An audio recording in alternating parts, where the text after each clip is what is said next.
I'll be recording the presentation from here, Michael. Okay, very good. Just wanted to make sure we're all set to go. Great. Well, good afternoon. Welcome to Team Dynamics and Synergy. I'm your host, Michael Alleruzzo. It's my pleasure to be here.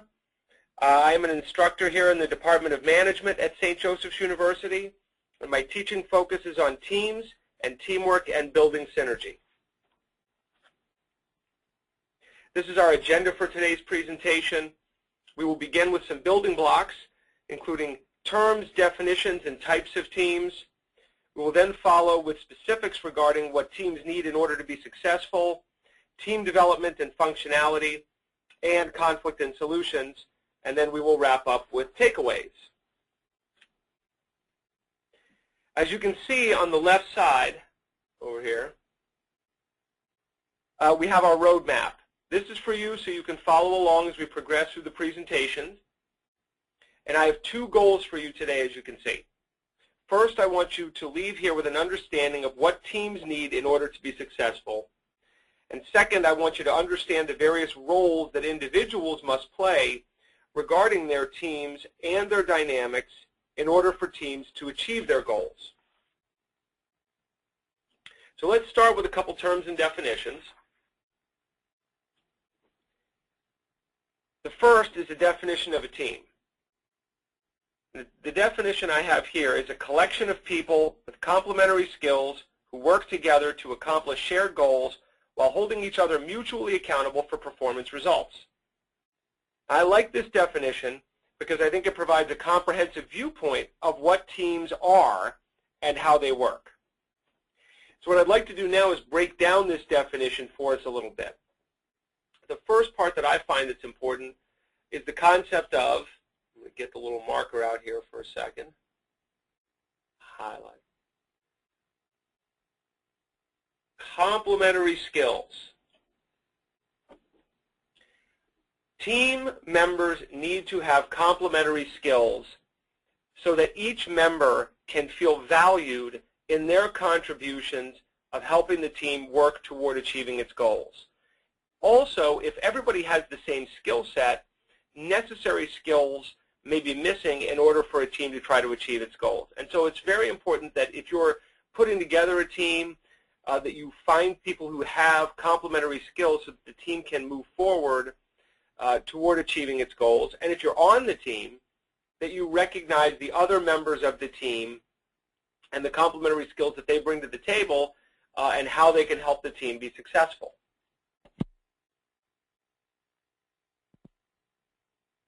The next part that I feel is important is the concept of shared goals. The goals for the team must be shared and accepted by each team member. And each team member must work toward those shared team goals, not just for their own individual or personal goals. Third is the concept of mutual accountability. Members holding themselves accountable and each other accountable. That means each individual takes on their fair share of the responsibility for the team, as well as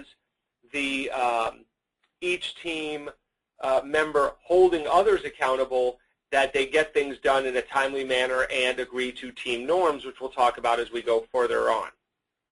And then finally, the concept of performance results. It's great if a team gets along. It's great that team members have complementary skills. But if the team members don't actually perform and the team doesn't meet its goals, well, then you haven't had a very effective team. And so all of this is important to have a team achieve its goals. There must be the right team members in place, the right goals that are mutually agreed upon, mutual accountability among all team members, and the team working toward achieving its goals. And we'll talk about these as we move forward. The next, let's back up here. Okay. The next definition I want to go over is the concept of synergy. And synergy, the definition we have here, is the results of a team effort that creates results far beyond the sum of individual efforts. And even though a team is a collection of people, it's not just the sum of their work and talents that allows the team to achieve its goals.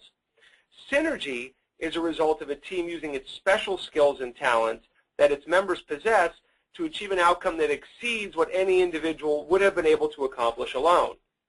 We often hear this in terms of sports teams that have to overcome player injuries or lesser talent to defeat a superior opponent because of a combination of will, preparation, coaching, and heart.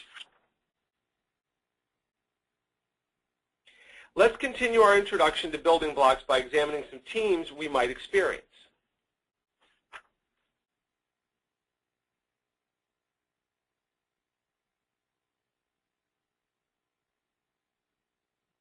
In the workplace, when we think of teams, we often think of such examples as committees on which we might serve, project teams or task forces with specific goals to accomplish, or employee involvement teams to focus on improving processes.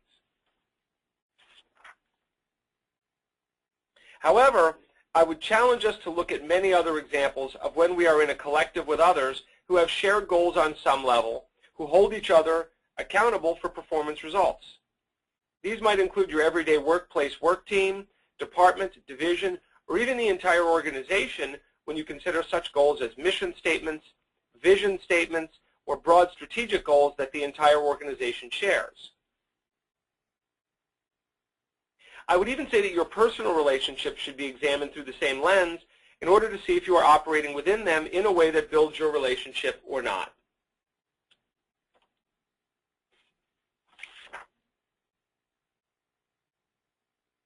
Now that we've discussed the building blocks of teams, let us examine what teams specifically need in order to be successful. I've broken down what teams need to be successful into 4 categories: purpose, members, resources, and structure. And in the coming slides, we will discuss each of these success factors in depth. This is the model we will use today for our discussion on team dynamics and the factors needed for team success. As you can see, it breaks down the success factors into inputs, right here, which are what must be in place before a team begins its journey, throughputs, the processes, systems, and structure needed for a team to be successful, and outputs, the outcomes a team must achieve. We will discuss this model in full through each of the 4 lenses of success factors. Teams need a purpose. What do I mean by this? Purpose can take on many connotations. These may include a formal mission for why a team was created, the goals a team is trying to achieve, or the direction regarding team tasks and priorities. For example, a workplace committee might have the purpose of improving efficiencies in payroll procedures, or a sports team might have the goal of breaking 500, making the playoffs, or winning a championship. I've highlighted some specifics from the model that illustrate what a team needs regarding purpose. In order for a team's purpose to positively contribute to its success, the nature of the task must be clear to all of the individuals involved in the team. If a team's task is not clear, members may engage in conflicts regarding what direction to take the project at hand, even how to begin. This ambiguity can slow down the team accomplishing its task and make for tension on the team regarding procedures, standards, and goals. Another factor in the nature of a team's task is its contributions to the team achieving its goals is the complexity of the task at hand.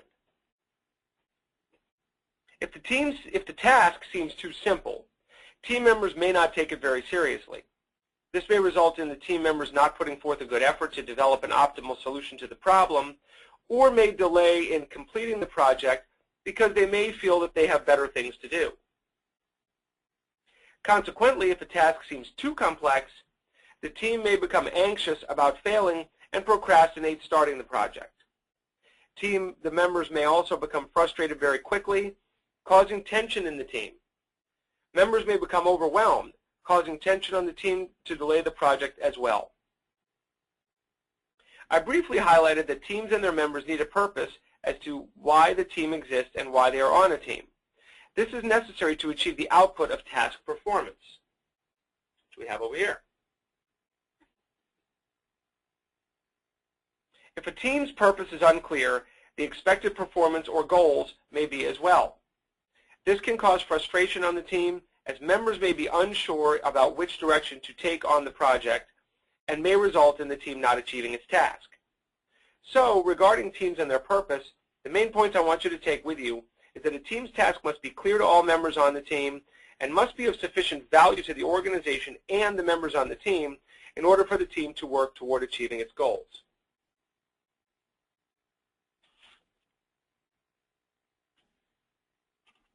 Let me pause here. I'm going to get something to drink. Thank you. Now we get to members. Teams need members who are committed to the team, its goals, and are engaged in its processes for achieving those goals. Because people make teams run, there's probably no more resource so critical to the success of a team than its members and their engagement.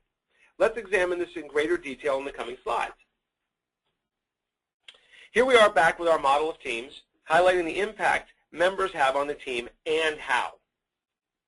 So let's begin with the size of the team. Too few members and the people on the team may become overwhelmed by the number of tasks that must be accomplished as well as the deadlines that must be met.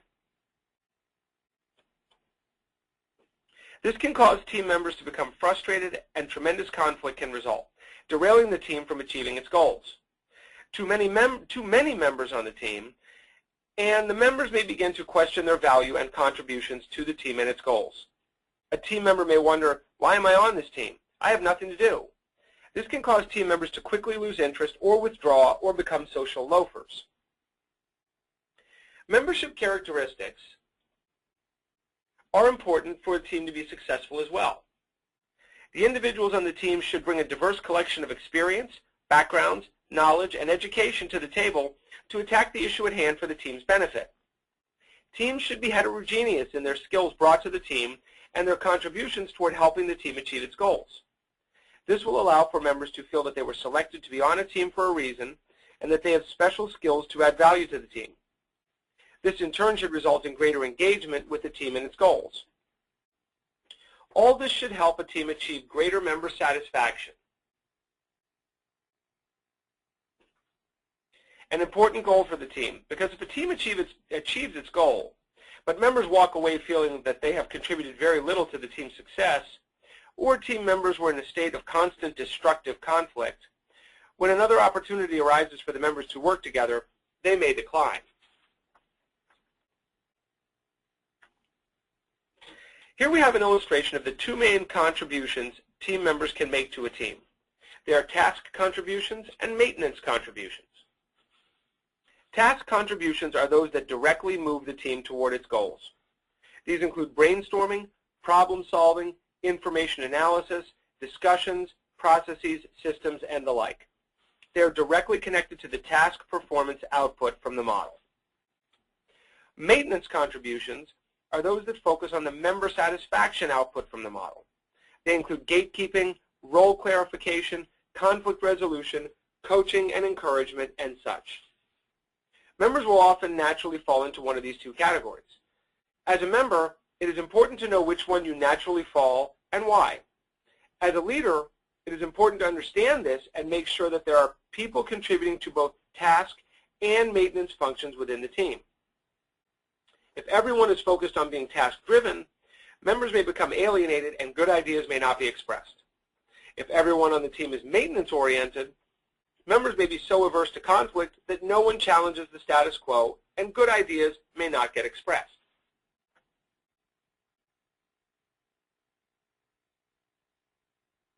As I mentioned earlier, employee engagement is an important aspect of team members positively contributing to a team and its goals.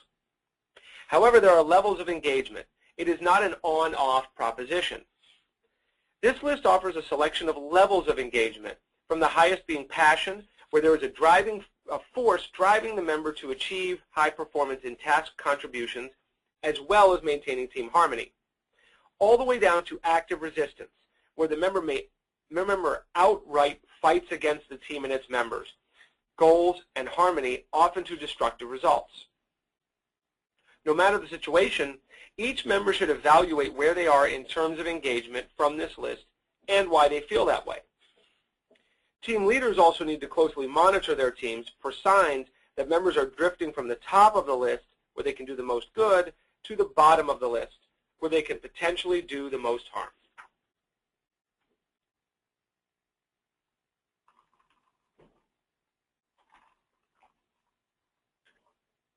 Resources.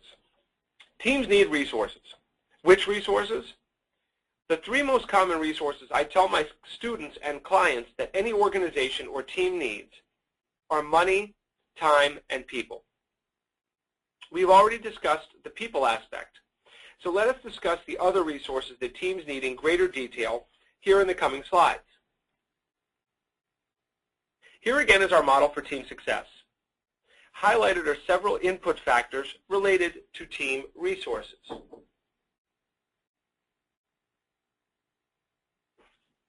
This model shows resources as its own category, presumably considering time and money factors I mentioned earlier, as well as such factors as technology, structures, rewards, and information, and others. Teams need some money to function, if only to feed the people on the team during meetings. Teams may also need money for research, beta testing, and such in order to achieve their goals. Teams also need time to achieve their goals. Time as a resource may include an understanding of deadlines, a schedule of meetings, or specific tools like Gantt or PERT charts to guide the team toward many small markers on the way to the ultimate goal. Teams also need technology to achieve their goals. This may take the form of needed software to run models, to crunch data, to provide the team with necessary information to achieve its goals. Teams need a structure for decision making. This we will discuss further in the coming slides. Teams also need rewards for their members. Imagine working on a project for 3+ years without receiving any recognition. That would be tough. Therefore, a team must have milestones where they celebrate their progress and use that momentum to continue toward their goals. Rewards for members and their contributions and the team overall are critical on the way toward a team's goal to keep members motivated. Finally, regarding resources, teams need information. This may take the form of research to make decisions, internal data regarding their goals, and market information to direct team strategy.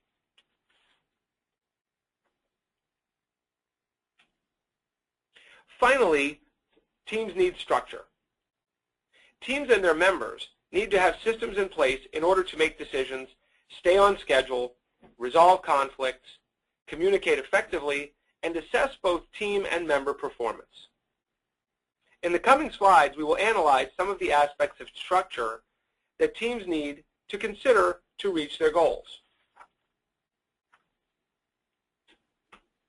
Here we have our model for team success once again. As you can see, I have highlighted the throughputs section. These are the processes that, once the team has arranged its inputs, resources, members, etc., the team must decide upon in order to move toward achieving its goals. Here's our throughput section.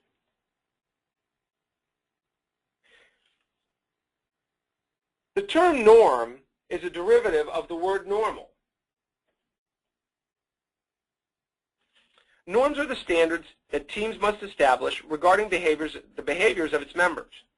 These behaviors may include whether meetings will start rigidly on time or with a 5-minute lag, showing up to meetings on time, submission of work at certain times, dress code, confidentiality of information, and the like. Members must understand and abide by these norms in order to be productive members of the team and not hinder its success. Next, we have cohesion and conflict.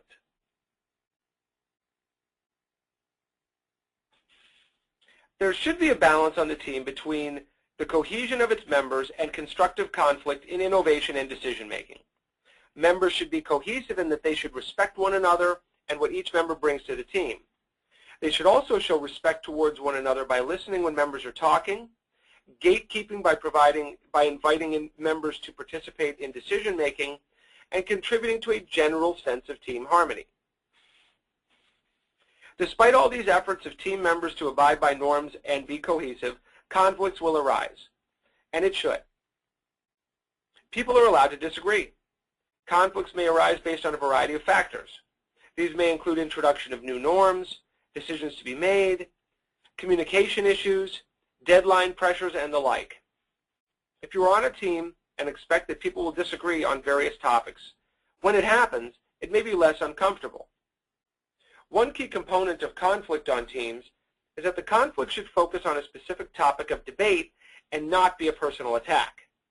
If conflict does become personal, it is considered destructive and can be very harmful to the team and its goals. If this occurs, it is up to the leader to moderate the conflict to some resolution for the good of the team. Either way, teams must strike a balance between cohesion and conflict. Too much cohesion and the team may fall into what we call groupthink. This we will discuss in the coming slides. Too much conflict and the team may stray from its focus on the task and fail to achieve its goals.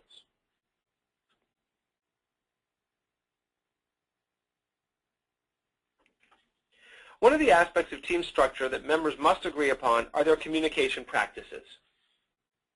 Teams must decide how they will communicate, by email, text, phone, meeting, how often they will communicate, as needed, daily, weekly, monthly, and what their communication structure will be.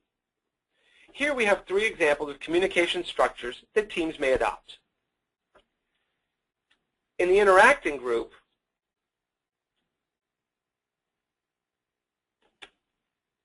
communication is completely decentralized, meaning that everyone on the team communicates with everyone else freely.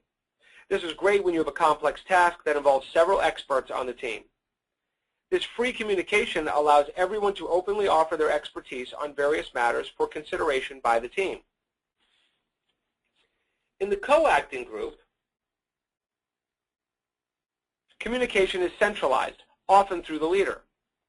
This works well for simpler tasks, especially when the task involves experts working alone, and then bringing their contributions to the leader for coordination with a larger common task. Finally, in the counteracting group, communication is restricted. This may be necessary if too much conflict has occurred in the group and the leader needs to form subgroups in order to achieve cohesion and move the group toward its task. If this much conflict occurs, it is up to the leader to consider taking greater control of the group and its communication and micromanage the situation for the good of the task to be accomplished.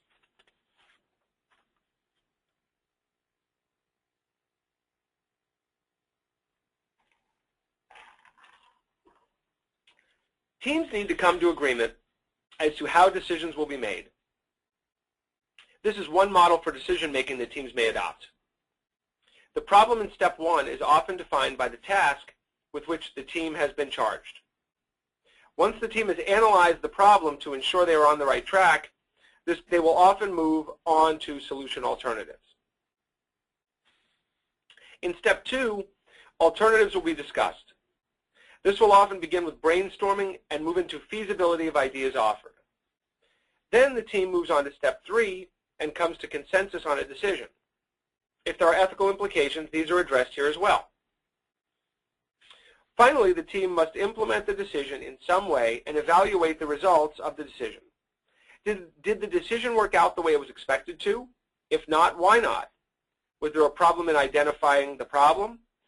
Throwing the team in the wrong direction? Was there too much or too little conflict, causing the less than optimal solution to be adopted by the team? Or are the wrong members on the team, causing problems with the team achieving its task? Throughout the decision-making process, the team leader must monitor the interactions of the team members for signs that the team is struggling to make decisions and take corrective actions to keep the team on task while maintaining team harmony.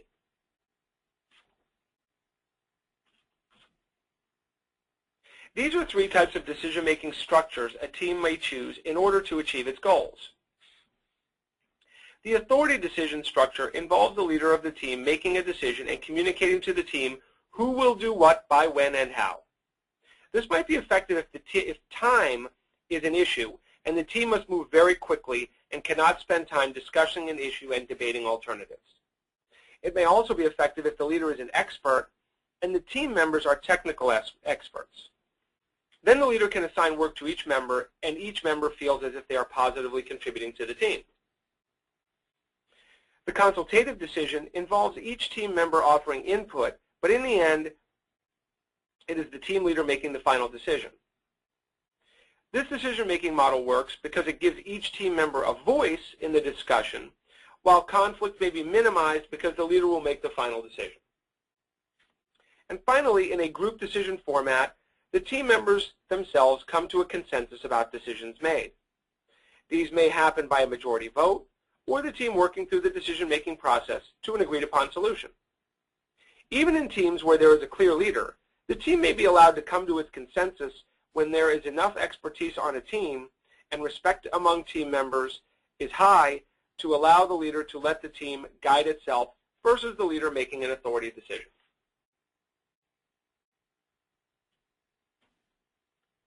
Now let's talk about team development and functionality. Each team goes through a series of stages during its life cycle. As we can see from the model, there are 5 stages that teams experience in order. Let's discuss each of these in depth. In the forming stage, the team is assembled and members come together.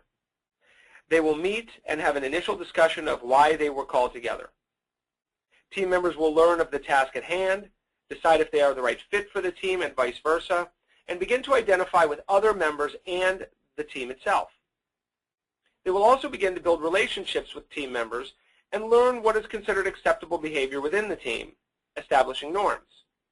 This may even take the form of a social reception for members to interact. In the storming stage, team members will conflict over tasks and what should get done, how things will get done, and personalities will clash. Team task ambiguities will also get clarified in this stage, causing some members to feel, this is not what I signed up for, and possibly leave the team. This often happens in step 2 of the decision-making process when solution ideas are discussed and opinions clash over what actions the team should take. Excuse me. In the norming stage, cooperation is the name of the game. In this stage, members reach agreement over tasks and processes, and interpersonal conflict gives way to balancing personal agendas and team goals, and members tend to support versus challenge. In the performing stage, team members work diligently toward accomplishing team goals. Teamwork is high, and members get along well. And finally, in the adjourning stage, those teams that are temporary will disband. However, not all teams adjourn. In the case of project teams, a good team may pick up another project. There are also committees whose work continues in quarterly cycles, and members continue to serve on the committees cycle after cycle.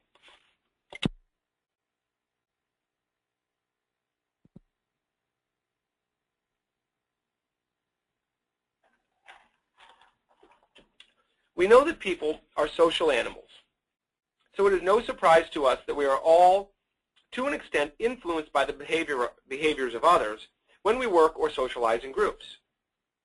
As such, when people work together in teams, it stands to reason that they would influence each other and be influenced toward the outcomes of the team. On a positive note, social facilitation theory suggests members can get excited to perform at higher levels than they do in their permanent jobs. On a negative note, some members may become social loafers, or it can lead to groupthink, which we will talk about in the coming slides. Social loafing is when people work less in a team than they would individually. Some people call this slacking, and it may occur for a variety of reasons, including that people are willing to step back and let others take on the workload, or they may be busy with other tasks and prefer to take a lighter role. As mentioned earlier, if the task for a team is ambiguous or seems very easy, Some members may loaf because they will be uncertain as to how to offer their contributions, or they might feel that the task is not worth their time and that their time would be better spent on other endeavors.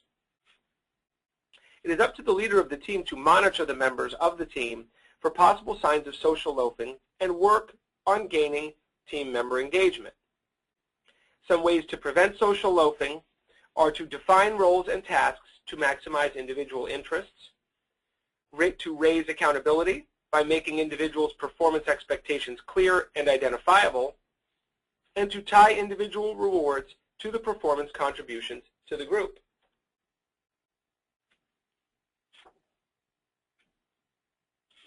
While teams and team members would like to have unanimous agreement on all decisions related to their work, the truth is that people see things differently, and that means that some individuals will have to go along and get along. High-performance teams accept that they will agree with some decisions and disagree with others.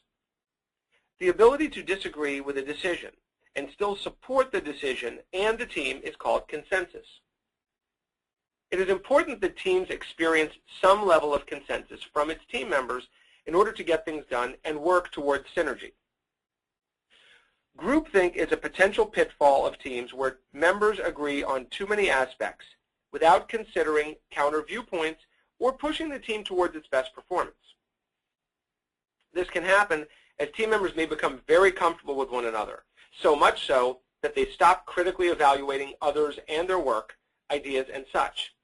This is potentially dangerous if toward a team's quest for excellence. Here we have some examples of what causes groupthink, such things as self-censorship of concerns, the illusion of unanimity, or stereotyped views. Ways to avoid groupthink include inviting outside experts to observe and react to the group processes and decisions, assigning someone to be a devil's advocate at each meeting, challenging the status quo, having the leader avoid seeming partial to one course of action. When a leader comes out in favor of one group of action, or one course of action, often group members wanting to curry favor with that leader and not seem out of place with the leader will just go along and get along, and the leader may not always have the best ideas. And holding second chance meeting after consensus is apparently achieved.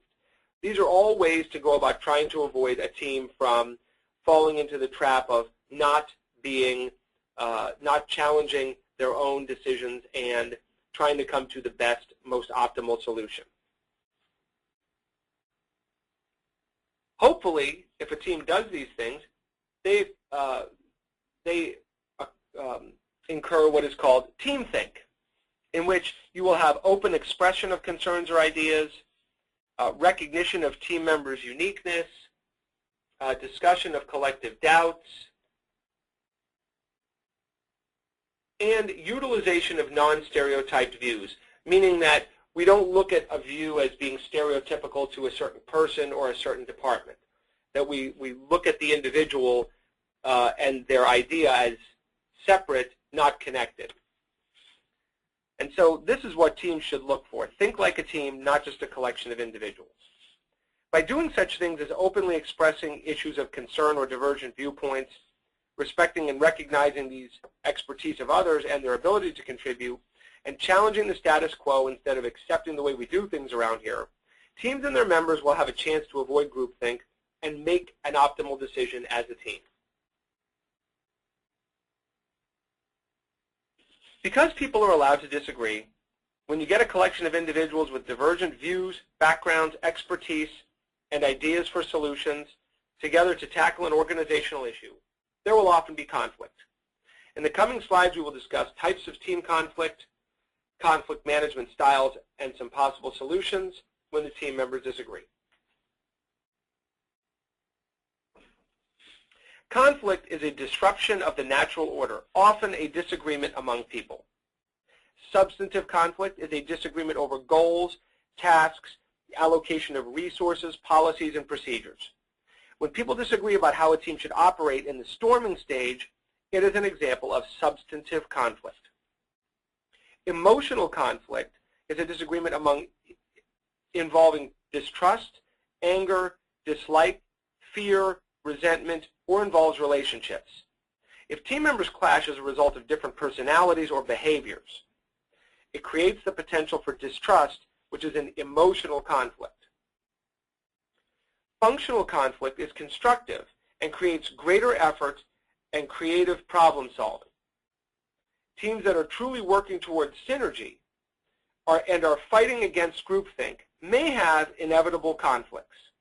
If these conflicts move the team toward greater synergy, problem solving, and excellence, they are considered functional or productive conflict. And finally, dysfunctional conflict is destructive and hurts task performance. Teams that get stuck in the storming stage or get mired in substantive or especially emotional conflicts hinder their ability to be productive and achieve synergy and excellence. It is critical for each member of the team and the team leader to analyze the interactions among the team and its members to see when there is conflict, what type of conflict it is, and what source that conflict is coming from, in order to find some type of resolution for the good of the team, its goals, and its members.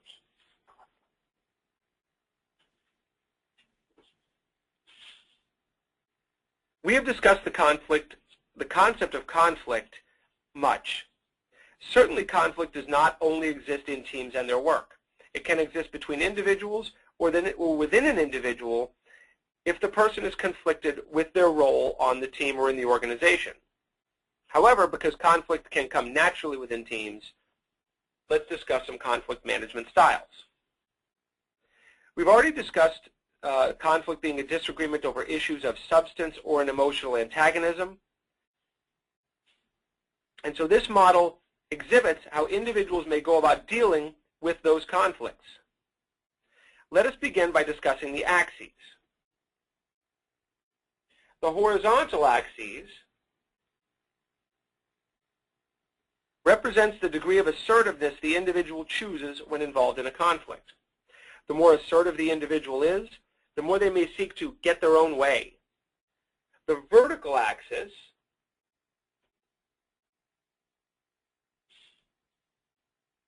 represents the degree of cooperativeness the individual chooses when involved in a conflict. The more cooperative the individual is, the more they may seek to let the other person have their way or get along with others. An individual who, when faced with conflict in a situation, chooses to deny that the conflict exists is exhibiting an avoidance style of conflict resolution.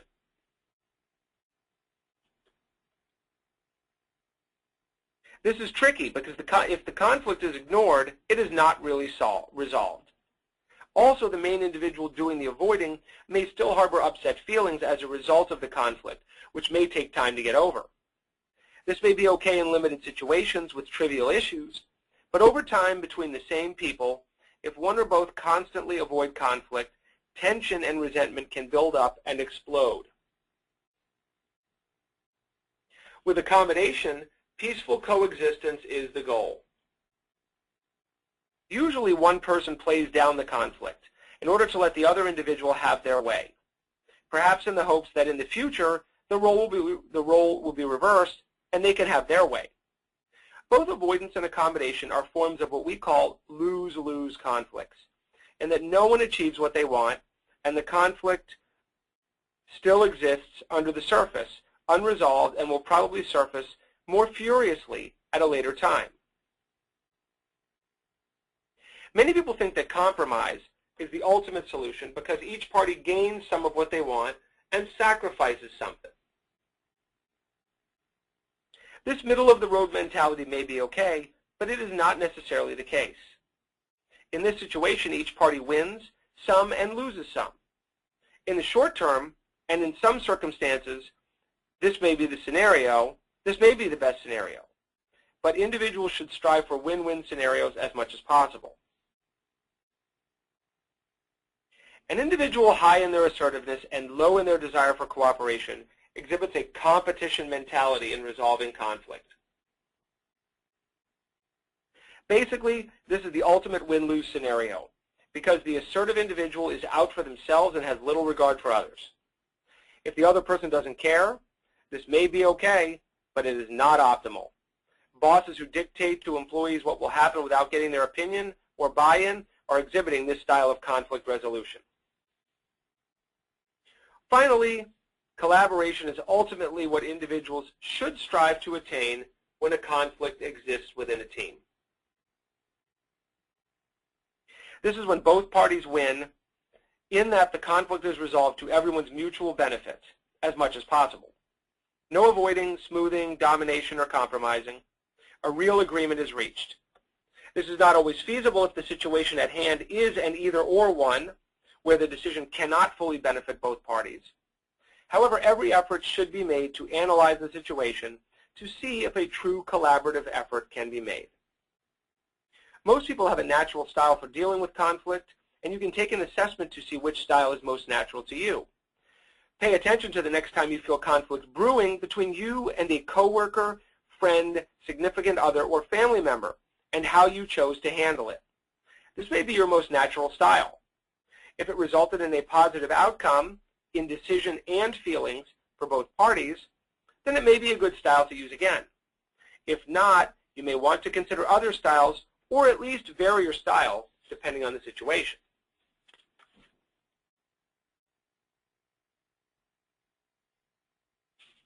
When a manager has conflict he or she has to deal with, there are several actions the manager can take in order to attempt to resolve it.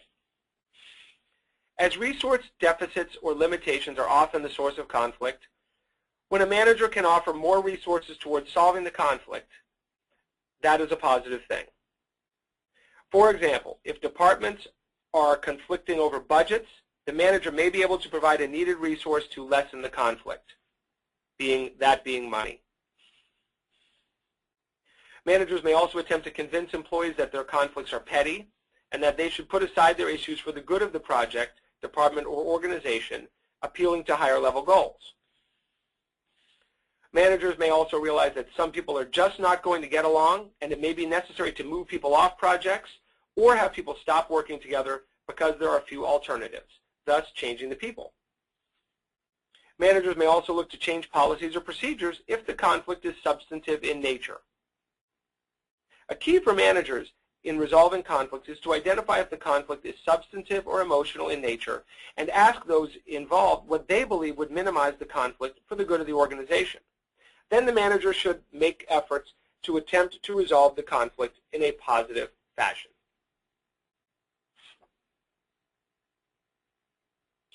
And so, in summary,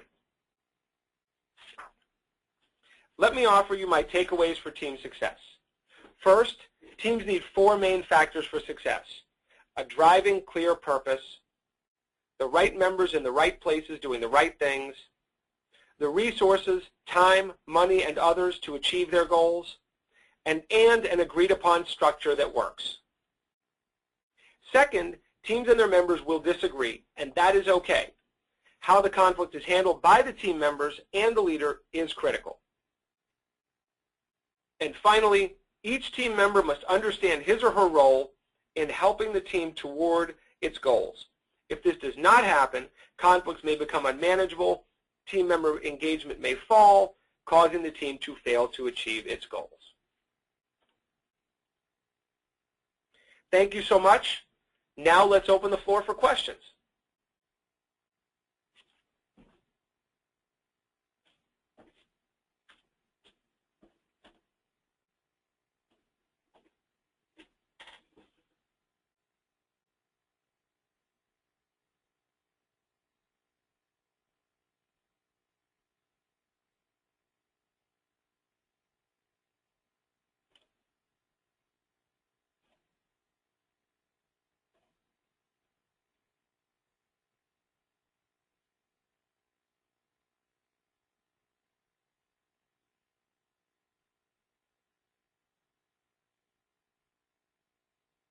Yuffie, I don't see any messages. Can you guys hear me okay? And maybe there are no questions.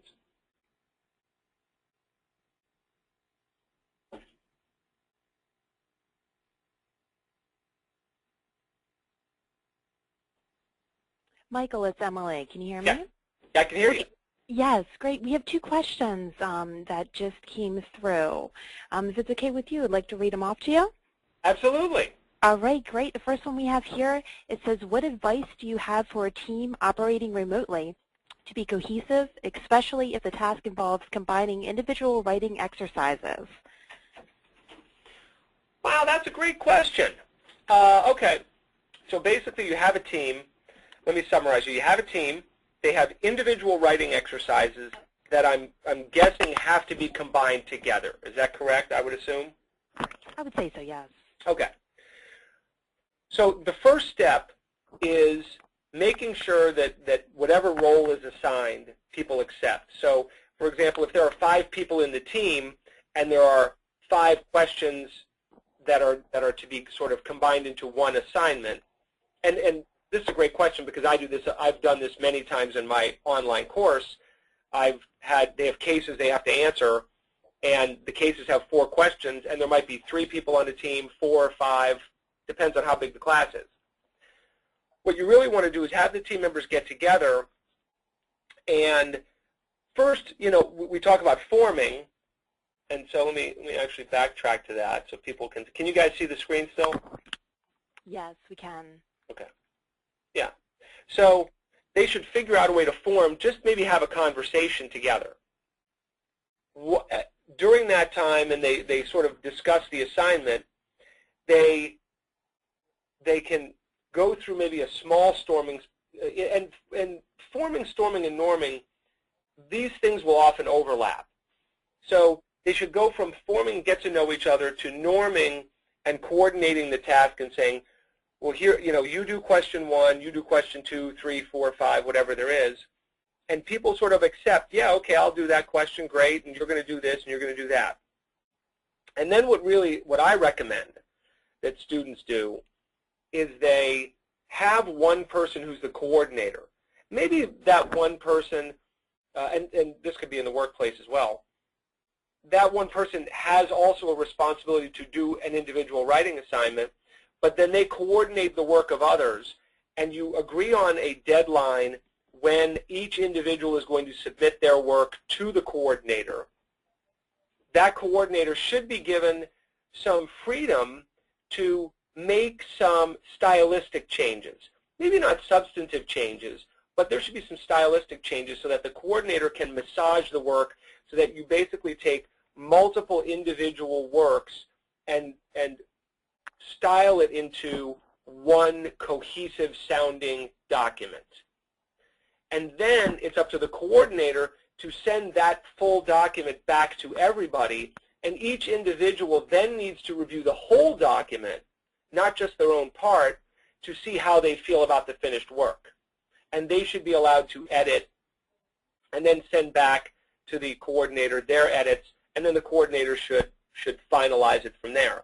And so really what it needs to be is this round and round of the mutual accountability I talked about at the beginning,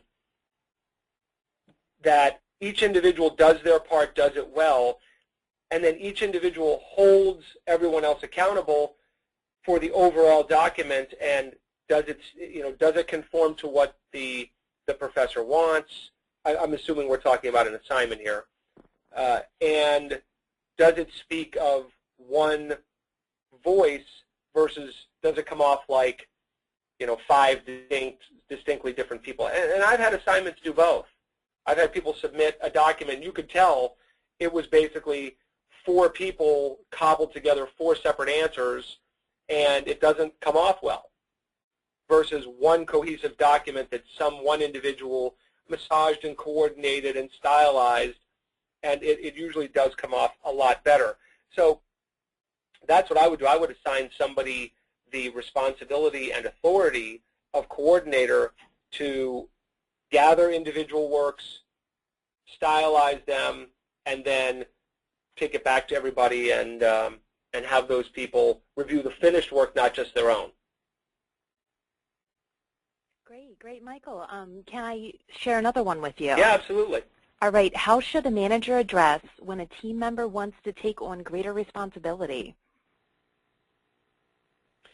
Well, I think the question then becomes, is that employee a good employee or not? So if that employee is an A employee and that manager, and they go to their manager and say, I want to take on additional responsibility, I think the answer from the manager should be absolutely, what would you like to do? Great leaders and great managers grow their people. Leadership is about growing more leaders, not about having more followers. And they should ask the individual, what would you like to learn? How would you like to contribute? And find ways to have the employee contribute. One way I always recommend is if there's an employee who's in a meeting and they want to do more, ask the employee if they want to, chair a meeting. And they want to take the responsibility and create the agenda and run the meeting and make sure it stays on task and give them a chance to do that with the manager's guidance. But that's for an A employee who's already performing their job very well and is a go-getter and comes to the manager and says, I want more responsibility. What can I do? They need to work in tandem, and absolutely the manager should welcome that. For a B employee, I think what you should do is you should coach the employee and say, first ask, what would you like to do more of? And then find out, do they want to do more of what they're already doing, or do they want to do something different? And maybe that employee shifting from what they currently do over to something different will bring them from a B employee to an A employee. Maybe that will give them the opportunity to actually use the complementary skills that I talked about earlier in the definition to go from being a B or a good employee to a great employee, and see if they can do that on the side. I actually had an employee do that for me. When I was a restaurant manager, I had an employee who was a cook, and I needed a maintenance person. I needed a handyman to do little projects around the restaurant, and he was good at that stuff. So when we had a bar stool that needed to be, fixed, I paid him to do it. I said, James, he wanted to do it. He made a little extra money. He felt like he was helping the restaurant even more than cooking day to day, and he was a good employee. And then, if this is a C employee who's just an okay employee or not a great employee, and they say, I'd like to do more, I think the manager really needs to sit down with the employee and say, all right, I'm willing to listen to you. What would you like to do? But there needs to be a conversation about why they're not fulfilling their promise or their job duties currently. And it may be a situation where the person took on a job that they're really not great at or they don't like, or there may be some personal issues. And I think if the employee is just an okay employee, you don't want to have them all of a sudden taking on managerial roles, because it can come off to the other employees that, hey, here's somebody who's not a great employee, and they're being rewarded. So there probably needs to be a coaching conversation where the employee has to maybe, and they may be put on a timeline where the employee is told, I'm happy to let you take on these additional responsibilities, but you've got to do this type of work. You've got to achieve this level of work first before I'm willing to do that. So that's how I would handle that. Great, great. We have some more here. I know in the interest of time, it looks like we have about 3 minutes, so we'll see what we can get through. And as a reminder, just to let everyone know, of course, Michael shared with everyone here his contact information, so it's always an option if you would like, if we don't not get to your question before we end today, to reach out to him for that. But Michael, if I can share another one with you. Sure. Great. This question here is asking if a member of a team is being unresponsive to the team efforts as to working together, when should mediation be brought in, even if the one dysfunctional person doesn't necessarily see that they are causing the issue? The answer to that is as soon as possible. If you have, and I'll go to, let's see, I think it's back here. If you have an individual who is not, here we go, employee buy-in. If you have an individual, if you look at these 7 categories, And this person is, I'm going to assume that this individual who's not responding to the team and its goals has got to be in the 5, 6, or 7 range. They're either apathetic, they are passively resisting, or they are just actively outright resisting. Then there's either that person is the wrong person to be on the team, or the task that they've been given is not right, or there's a leadership issue on the team. But someone, whether it's a leader or a colleague, a peer of that person, because a peer can sit down and say to somebody, hey, is there something wrong? Like, what's the problem? Normally you do good work. You're on this team. You seem to not like this. What's going on? And sometimes peers can find out a lot of good information if they're willing to.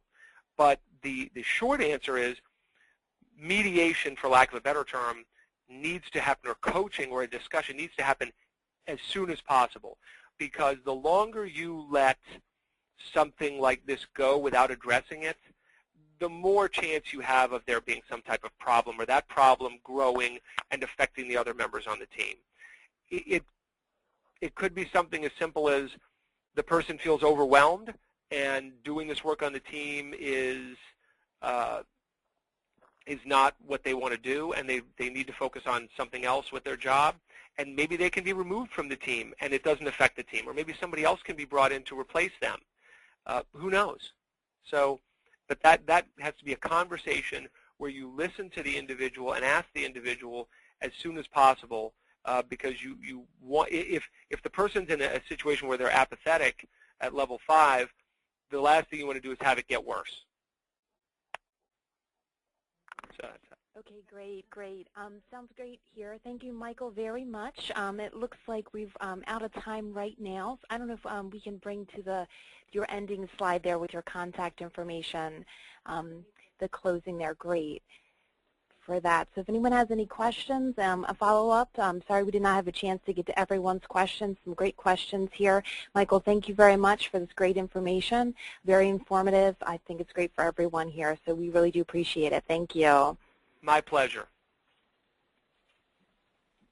All right, at this point, we'll go ahead and close up this webinar. We'll be sending out a link to this presentation. We've recorded as well. And again, please feel free to definitely utilize Michael's knowledge, his wealth of knowledge here. All right, well, thank you very much, everyone, and we'll be sending that information out soon.